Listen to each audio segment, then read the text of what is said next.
Brought to you by Agilus Diagnostics.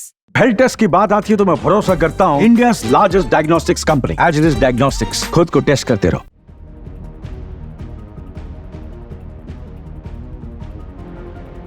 Israel और Hamas के बीच की जंग रुकने का नाम नहीं ले रही। इसे रोकने के लिए हर कोई अपने अपने स्तर पर भूमिका निभाने की कोशिशों में जुटा है, लेकिन फिर भी परिणाम नहीं निकल रहे।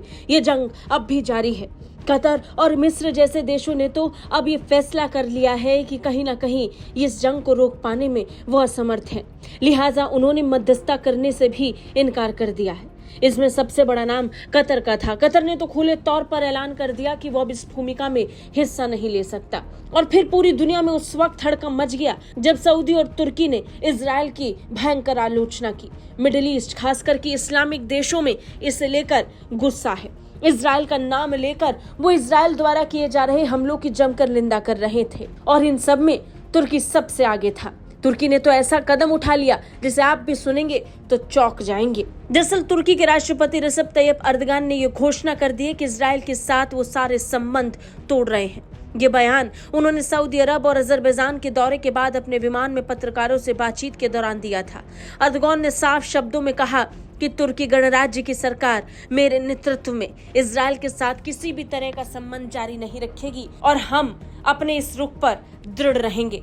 यानी सीधे सीधे तुर्की ने इजराइल के साथ अपने हर तरह के संबंध को समाप्त कर लिया है, चाहे वो व्यापारिक हो या फिर किसी और स्तर पर जाकर अनौपचारिक ही सही। अब किसी भी स्तर पर तुर्की के लिए इजराइल मान्य ही नहीं रखता है। तुर्की खुले तौर पर इजराइल के खिलाफ एक्शन लेने का ऐलान कर चुका है।